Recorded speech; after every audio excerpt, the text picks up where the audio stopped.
It'll work? Yeah. I'm from Edinburgh, Texas. Um, excuse me. I was a father of a 16-year-old son, single parent. I raised my boy since he was a baby. He meant the world to me.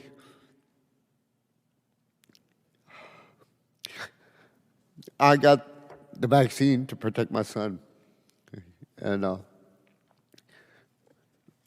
after in March, April, they're announcing how it was safe for teenagers.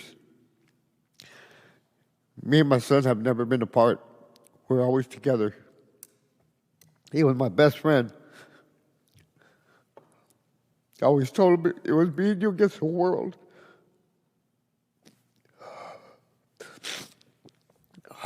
He was a good, at the age of 7, he wanted to play baseball. So I ended up coaching Little League Baseball for 7 years. He was a heck of a baseball player. Then he was telling me he wanted to join the Air Force. So I said, good, that's good. I'll back you up on anything you want to do.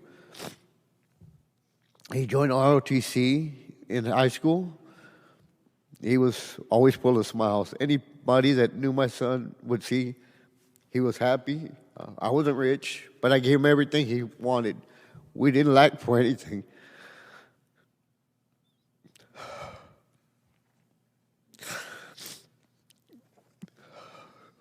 We used to go fishing, camping, do everything. We got the Pfizer vaccine because I thought it was to protect him. I thought it was the right thing to do. It was like playing Russian roulette. My government lied to me. They said it was safe.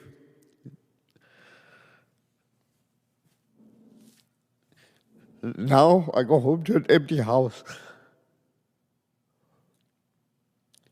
where I used to wake him up, I'd give him a hug and a kiss, tell him I'm going to school. Don't miss school. I'd get home from work. He'd come running out. He knew when I'd get home. He'd come running out, give me a hug. I'd give him a kiss, a hug. What do you want to go eat today? Like I said, he was my baby boy. Everybody knew we're always together. Like I said, next week is his birthday. You know where I'm going to celebrate his birthday at? While everybody, once we leave here, they're going to forget about what we're doing or what they talk about, what we said here. They're going to be enjoying time with their family and kids. Thanksgiving, I'm going to spend at the cemetery. Christmas at that cemetery. They need to quit pushing this on their children. I lost mine. Y'all need to protect yours.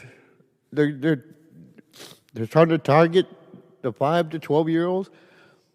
We're going to have more deaths in our hands than they plan. And they say it's worth the risk. It wasn't worth the risk to me. My son was the world. He meant the world to me. They could never give him back to me. That's all I want is my son back.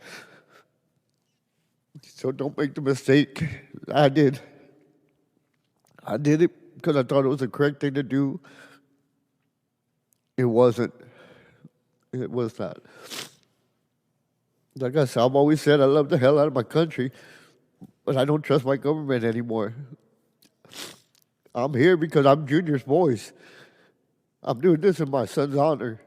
If I can protect 1 or 2 children, that means the world to me. And I'm going to continue this fight. I don't know why I ended up here.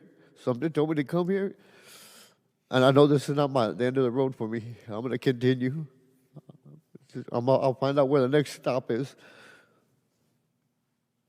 We need to protect our children. Oh, excuse me, I'm sorry. Mr. Johnson, thank you. I really appreciate you talking to me and helping everybody, not just me, everybody, every one of us that's going through this deal. I mean, like I said, what they did to my son, they knew what was happening. I consider that murder. Because in December 17th, 2020, they did a study, and they knew they caused heart conditions in teenagers. Why wasn't this information released until October 1st this year?